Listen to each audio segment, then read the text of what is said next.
Hello, today I want to explain how we get from simple deism, that there is a God who created and designed everything, to theism, that this God is personal and involved in the world.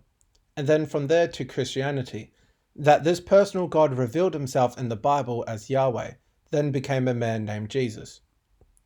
Of course, when we make these decisions about what to believe, it isn't always just based on reason and philosophy, and personal experiences in our culture plays a big role. But I want to show a rational train of thought of why I personally believe Christianity makes sense. This video builds on ideas which take us from atheism, that there is no God, to deism, namely arguments from contingency, design, and morality. And my contention is that those arguments are airtight without invoking materialistic or atheist presuppositions, which are circular objections. It is important to also preface that many of the arguments in this video are not strictly proofs, but I believe are reasonable and plausible assumptions. So first, from deism to theism, from impersonal God to personal God. If there is a being that created everything, this implies decision and will. Furthermore, this God chose to make humans with the ability to recognize morality and even rationalize that there is a creator. Furthermore, the apparent design in the world suggests that the creator is invested in the world he created. And humans in every society and culture have had a religious instinct, which if there is a God, then we could have been made without this, but it seems that God wanted us to be able to recognize his handiwork and his presence. Finally, we recognize that we possess attributes such as morality, free will, rationality, intelligence, and relational ability. It is silly to assume that the God who created us could not possess these attributes, and even more so to a much greater extent than our own limited version of these. Therefore, we can posit that God is more than an impersonal creating force, but desires to be involved in the world, having relationship with us, and therefore would have revealed himself to us. Now, to go from theism, that there is a God, to monotheism, that there is only one God. First, based on every argument for God's existence, it is sufficient to only postulate one God, so there is no reason to assume there is more than one. Second, there is good reason to believe there cannot be more than one, because the attributes that describe God, such as being independent, necessary, and all-powerful, will create a contradiction if possessed by multiple beings. For how could God be all-powerful if there is another all-powerful God? They cannot undermine each other's decisions or actions. Therefore, one would ultimately have to be the true God and the other subordinate. Therefore, we can rule out all forms of polytheism. Now, from monotheism to Christianity. If God wanted to reveal himself to humanity and is also all-powerful, then it makes no sense for the true religion to be unknown or niche. Therefore, the argument that we believe one of thousands of possible religions just doesn't work, for the supposed gods of these religions are too impotent to be recognized by their creation. And out of the monotheistic religions which have actually had worldwide impact, only three meet the criteria: Christianity, Judaism, and Islam. The latter two, Judaism and Islam, are barely international, as they are largely ethnicity and culture based.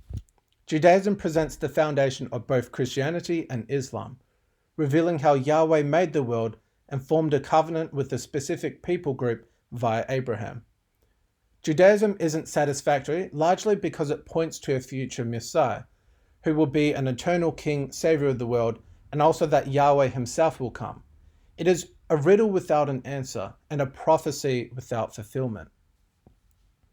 Islam is also unsatisfactory for numerous reasons, such as inconsistency with the Torah and Gospels, which it claims to derive from. It borrows from Gnostic sources, and it writes about events hundreds of years after the event and disagrees with the eyewitnesses from those events, i.e. the Gospel writers. Furthermore, many of its practices and morals violate our intuitive sense of right and wrong, including pedophilia, subordination of women, and killing of apostates. There is also the Islamic dilemma, that the Quran teaches that the Torah and Gospels are from Allah, and not corrupt at that point in time, in the 7th century. But both the Torah and Gospels contradict the Quran on many critical points. meaning if you believe the Quran, you must believe the Bible. When you believe the Bible, you must reject Islam. Finally, the Quran itself was forced into being one uniform version by the third caliph or ruler of Islam named Uthman, hiding potential inconsistencies between written accounts. Christianity exceeds both Judaism and Islam for feeling their very faults. Judaism presents a revelation without its ending, or a story without a sequel. Yet the New Testament fulfills that. When you read the Gospel accounts, they heavily show how Jesus' birth, his life, miracles, teaching, and his death all fulfill Old Testament prophecies of the Messiah. Paul then explains in much detail why Jewish people themselves often rejected Jesus as Messiah. For God had already said that this would happen, God's covenant would open up to non-Jews, and that a temporary hardening of Israel will cause some to turn back to him. Islam's historical inaccuracy contrasts to the historical reliability of the New Testament, especially concerning the crucifixion of Jesus, which the Quran denies, but the Gospels and the early Christians testify to it. And even secular sources such as Josephus, Tacitus, and Pliny the Younger confirm that Jesus was crucified under Pontius Pilate, the Roman governor. Furthermore, the New Testament has internal consistency, such as using Greek names and places, which are consistent with the actual time period. They are written within a few decades of the events they describe, which is very good for ancient accounts, and also within the lifetime of eyewitnesses. There are thousands of copies in multiple languages, which show consistency of transmission and also argues against corruption, since outliers are identified easily with so many copies. And these copies span across many countries, showing widespread dissemination. Also, according to early Christians, most of the people which witnessed Jesus' resurrection were willing to die terrible deaths for their belief. And even just the fact that a story of a crucified carpenter from a corner of the world spread throughout the whole world is amazing in itself. And even the minor discrepancies in the New Testament are characteristic of real human eyewitnesses, which have slightly different perspectives, omitting or emphasizing on some features or details over others, but then agreeing on general points. God likely chose to use humans to communicate his revelation, as it would be easier for us to understand. Therefore, I believe it is not only reasonable to believe in a God, but specifically in Christianity, which is the best explanation of the evidence. So I hope this helps some of you who may be figuring out what to believe and why, or just reinforce the truth of personal experiences you may have had with Jesus.